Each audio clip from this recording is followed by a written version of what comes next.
Hello YouTube. I am not a frequent YouTuber, but I thought I would make a quick little video on what it's like to tow with the Toyota 4Runner. If you're watching this video and you want to know what it's like to tow, you'll see on YouTube there's not a lot of information on towing. The Toyota 4Runner is an awesome vehicle for off-roading, and most of them have hitches. A lot of them do, at least. But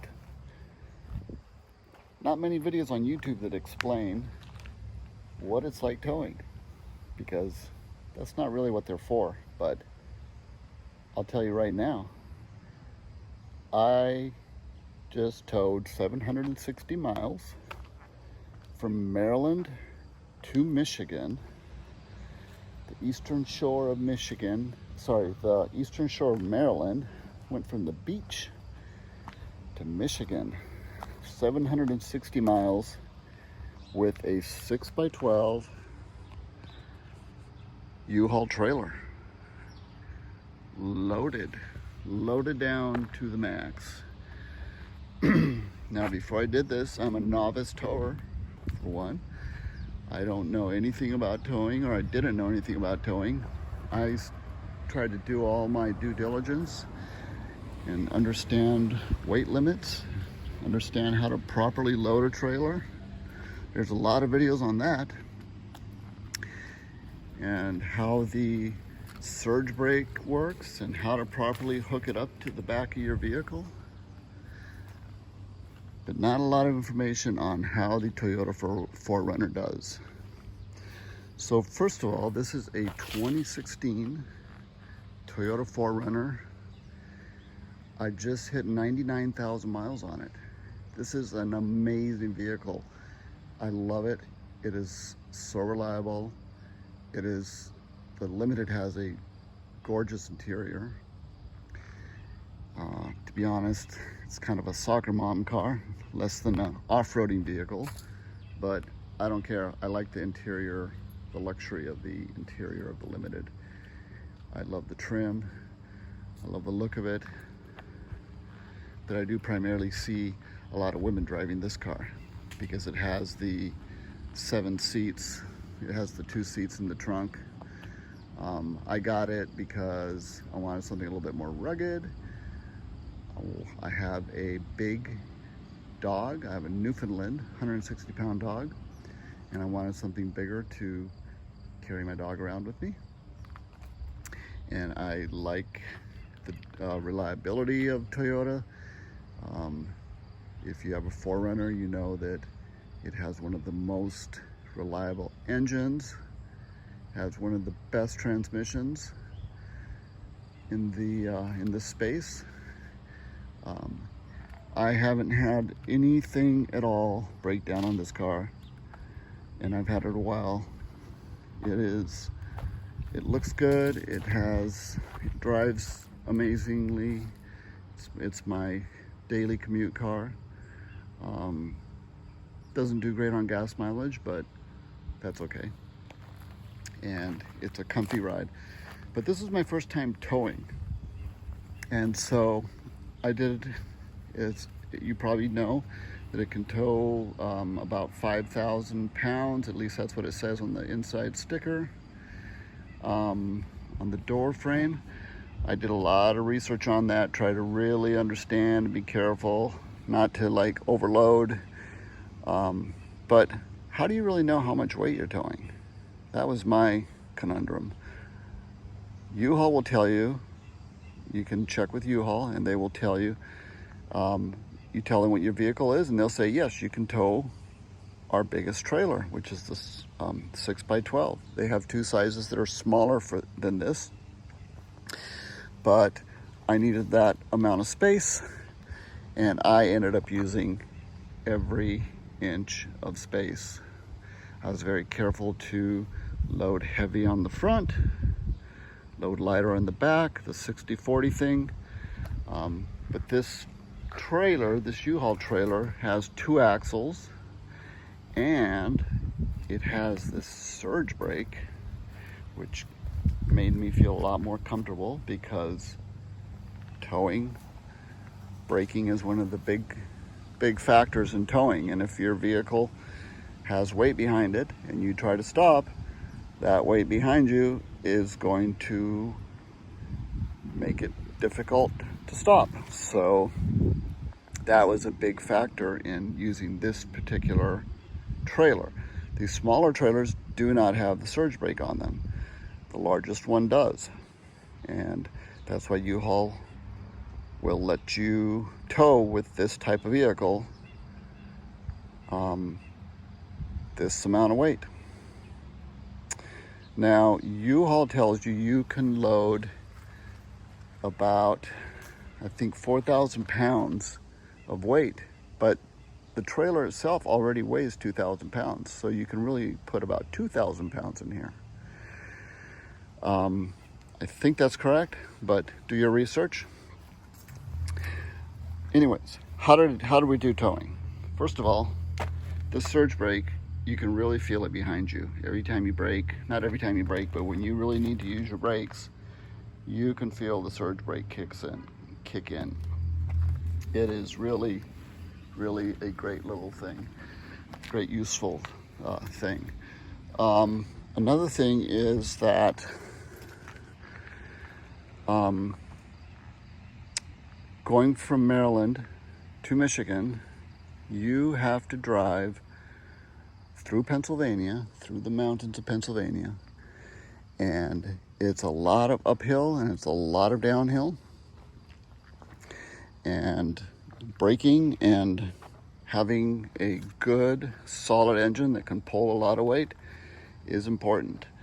And this vehicle really did an amazing job. I was really impressed with the pickup speed of taking off with that amount of weight in the back. I was impressed with keeping speed going up hills. U-Haul tells you you're not supposed to drive over 55 miles an hour.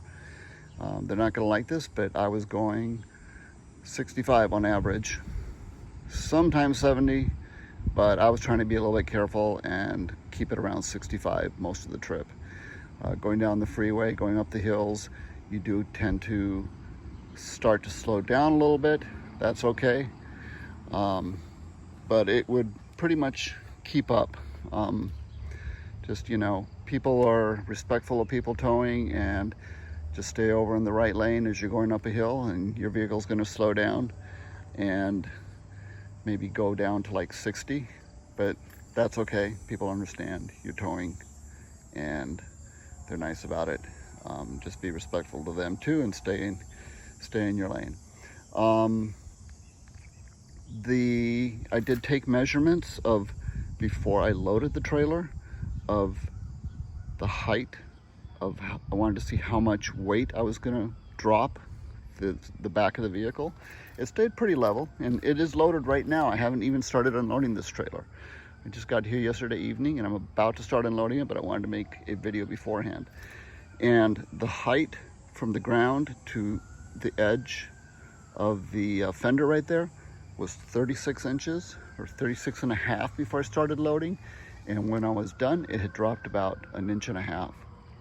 So definitely had some weight on it. The suspension went down a little bit, but it's still relatively level. This maybe isn't the greatest angle for viewing if the car is lower in the back than it is in the front, but it definitely dropped about 1.5 inches. The trailer itself is level. I had to buy a 4-inch drop hitch, and I think after I loaded it, the trailer wasn't exactly level, but it was level enough that it was safe, in my opinion. I went to the U-Haul dealer again and asked them if it was okay to tow the way I'm towing, and they said it was perfectly fine. They want your trailer to be level, and you need to adjust your drop hitch with that. So I got 4-inch drop hitch. I would probably do a 2-inch, and I could get away with no drop hitch, probably. But that's my 4-inch drop. Other than that, this engine performed amazingly. Was it straining? Yes, but it definitely held up okay. It went 760 miles up and down the mountains, and did an amazing job. I am going to be opening the back of this trailer. It is packed to the very back. Now, I don't have a lot of furniture and stuff. I have some boxes and some clothes and a couple of box springs, but it's not super heavy stuff. But it's definitely loaded up. So if you want to just know how safe it is, or if you want to know if the Toyota 4Runner can do a good job towing a U-Haul 6x12 trailer, be assured it's an amazing little workhorse that can really kick ass towing. Now, of course, do your research, understand what towing is like, understand weights, understand, watch other YouTube videos about towing with this particular vehicle. Be safe. Towing is definitely risky. I was just careful all the way and took my time and did a great job. And I thought I'd make a video because, like I said, I was super nervous about doing this. I was anxious, and there was very little information on YouTube about towing with this vehicle. So hope this helps you guys. Towing is an adventure, and especially for somebody like me that's a novice at it. I can't say it's exactly fun driving that far with a trailer behind you the whole time, but we got here safely. I don't feel it was risky, and this vehicle is amazing. Toyota 4Runner, 2016 Toyota 4Runner with 99,000 miles on it. This is how much stuff I have loaded back in here. This is plants and stuff, so it's not as heavy, but it's definitely yes, there's loaded to the hilt. But again, a lot of this stuff isn't that heavy. It's not like heavy furniture and really bulk, but it is a lot of bulky volume stuff. So U-Haul 6x12. Just brought the wife out so she could see what I towed. She towed with her little, tiny little rinky-dink Jeep. That little cute little trailer. Look at that little thing. Oh, and this is Rocco, by the way. Rocco came with Daddy in the back seat all the way to Michigan. One more thing that I wanted to mention about weight, something to consider as well, was that because I had this so full, I needed to load some more stuff, and I ended up using the back of this vehicle. I had it full of stuff too. I didn't have the seats down. I had a 160-pound dog in the back seat and me. So consider the weight of what is inside of your vehicle besides what is inside of your trailer. You have to take both into account. I unloaded the vehicle already, so I can't show you exactly how much squat there was in the back, but it did make a difference. And having a 200-pound fat ass like myself in the front and a 160-pound fat ass dog in the back, he's actually not fat, he's just a big dog, made a difference as well. And that's your total vehicle weight, including what's inside the vehicle and what's inside the trailer, has to be taken into account. So definitely factor that into weight and what this vehicle can tow. Again, great towing vehicle. It did a great job. Thank you and goodbye again.